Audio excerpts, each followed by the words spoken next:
South Korea has been witnessing an extreme weather event which is also being attributed to climate change. The floods in South Korea are wreaking havoc across the country.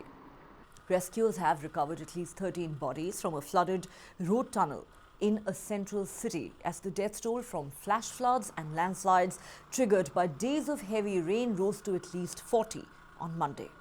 The devastation has prompted the country's president, Yoon Suk-yeol, to warn that the climate crisis has made extreme weather a fact of life.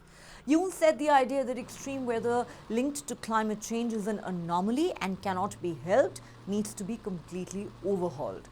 This, as he called for extraordinary determination to improve his country's preparedness and response measures.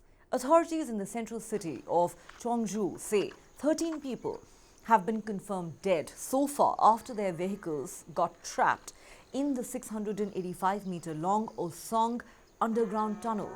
Up to 15 vehicles, including a bus, were swamped by a flash flood when a riverbank broke on Saturday evening. About 900 rescuers, including divers, continue to search the tunnel, which estimates suggest filled up with water in just 2 to 3 minutes. The South Korean president has ordered the authorities to make an all-out effort to deal with the floods and promised support for recovery work, including designating special disaster zones in the hardest hit areas.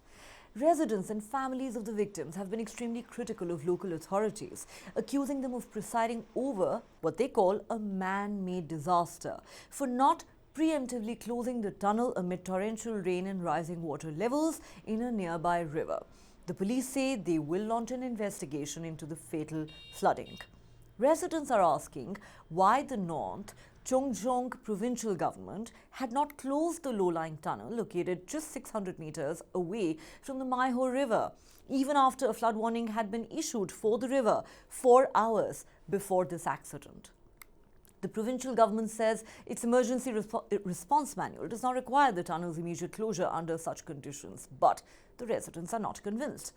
The South Korean president has blamed local authorities for failing to follow disaster response rules, saying the situation was made worse by poor preparation in vulnerable areas.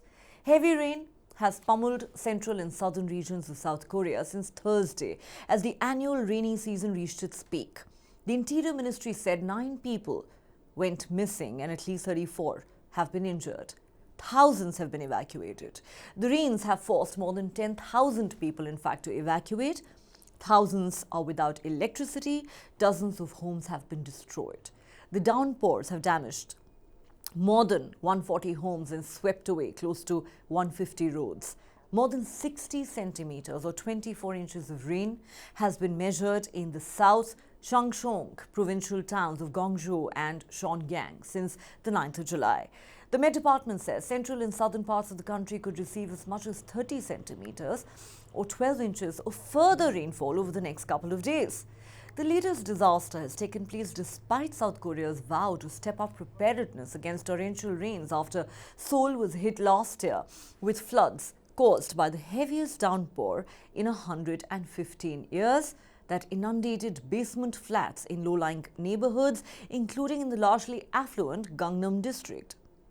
Last week, Japan too reported record-breaking floods on the island of Kaishu, in which at least 8 people, including a local politician, died. Others are still missing. It's raining like never before.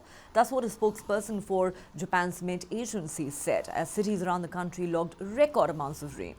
Japanese authorities had earlier in the week evacuated more than 420,000 residents from 2 prefectures in Kaishu Island. Now, China and India have already seen weeks of heavy rain causing severe damage across different areas. Cambodia's capital, Phnom Penh, was hit by flash floods last week following the heaviest rainfall in 3 years. Further south in the Philippines, heavy floods during the morning rush hour on Thursday caused a 17-kilometer-long traffic jam on a major highway leading to capital Manila. Some flights out of Manila were cancelled. Authorities expect the heavy rains to continue as a tropical cyclone lashes regions northeast of the capital. Scientists have warned that climate change has increased the risk of floods worldwide. Many countries are struggling to mitigate the dangers of the extreme weather.